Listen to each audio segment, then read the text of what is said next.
Okay, so here we'll be solving this question right here. Now, this object is initially going in just the x direction. It's going to explode and break into two pieces, two unequal pieces. And so one piece will go off like this, one piece will go off like that. Our job is to figure out what happens to this second piece. And that is, of course, a conservation of momentum question. Surprise, surprise. So let's take a look at the momentum before and the momentum afterwards. Notice that the momentum before is all in the x direction.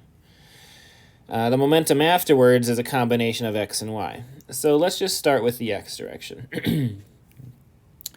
The momentum before is going to be equal to mv, which means in the x direction, the system has 1,000 kilogram meters per second of units of momentum, 1,000 kilogram meters per second. That means that this x momentum here on this piece and this x momentum here on this piece have to equal the 1,000. So the way I can write that is, well, there's a million different ways I can write it, but I'm going to say px1 plus px2 has to equal that 1,000. 1,000. Okay. px1. px1, p1x, whatever, is 7 times 40 times cos 50. And that's going to be 280 cos 50, 179.98.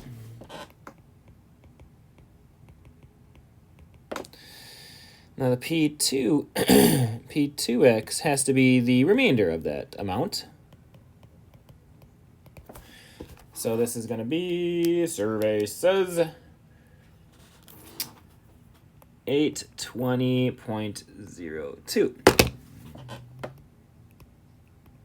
All right, so this number is important. We'll come back to that. Now the y direction, notice initially there is no y momentum initially because everything is in the x direction. So whatever you get for this py1, that has to be equal and opposite to this py2, because together they have to equal 0. There's a lot of ways I could write that. The way I'm going to choose to write it is this way. I'm going to say that p1y has to equal p2y, and I'm talking in terms of magnitude. This is where you can be flexible with your math. One could argue that one of these things should be a minus because it goes in the opposite direction. But what I would say is that I'm talking orders of magnitude here, and as long as you're consistent and clear on your math for physics, you can be flexible in your math, because the math is supposed to describe a physical system, and often in physics the plus or minuses refer to reference frames. In straight up math class, you can't be flexible with the pluses or minuses because you often don't know what that mathematical expression is supposed to represent, and you don't know if it's a flexible situation or not.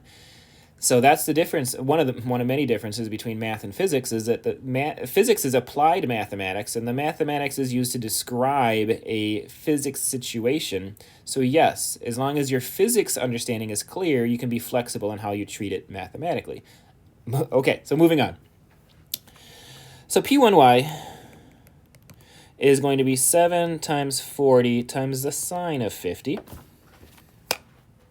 So 280 sine 50. 214.49. Oh, sorry, 240. No, 214. 214.49. That means that P2y has to be also 214.49. You know, if you want to put a negative sign, you can. If you're a conformist, you'll put a negative sign on there. But I'm not. I'm a rebel. Now I'm going to combine these things with green because, as every artist knows, red and blue make green. So now I have these two values for the x and the y momentum of the second piece. The x momentum goes in the positive direction, so this piece is going to be going 820.02. And I know that this y has to be pointed in the down direction, so this is going to be 214.49. So now I can figure out what is actually happening to this object. Well, let's crank out the angle real quick. The inverse tangent of 214.49 all over 820.02.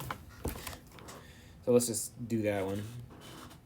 214.49 divided by 820.02, 14.66.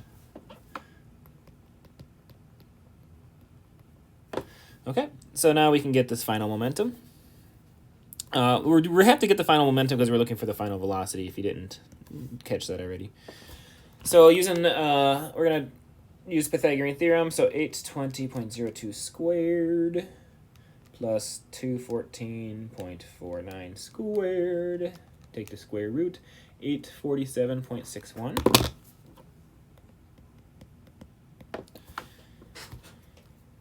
Okay, so 847.61.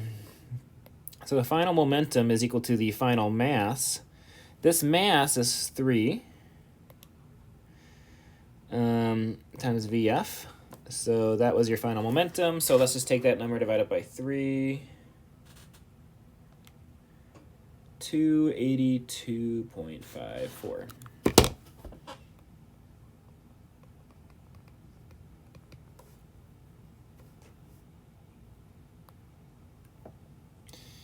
Okay. So this is where we're going to pause for a second and ask ourselves, does this number make sense? First things first, it's way faster than this piece. So now you have to just go, okay, it should be faster. It's a smaller piece, so it's going to be fired off at a higher velocity. If you think, just all things considered, it'll almost always be at a higher velocity. But now you ask yourself, okay, it's 282, so what is that, 7 times the velocity? Does that make sense? So let's just do a quick verification. And this is where this is what I'm doing personally. I'm not, this is what I would do if in the classroom. I would just pause and look at the board. So we know that this is right, so we're okay there. We know that this is right, so we're okay there.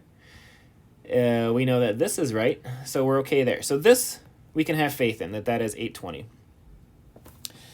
The P2y, 280 times sine of 50, that seems totally legit, which means that this must be correct. If you have 820 and 214, 847. So that seems, yeah, double check that. That looks good.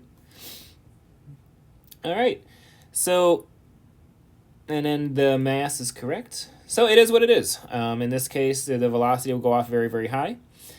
Again, not totally unexpected, because you would expect it to be significantly higher by a factor of at least 2 or 3 of the 7.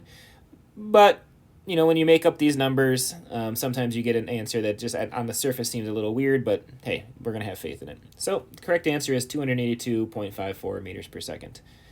Again, if I am wrong, it is the last day before winter break. Anybody who proves me wrong, I will mail you a chocolate bar in the mail.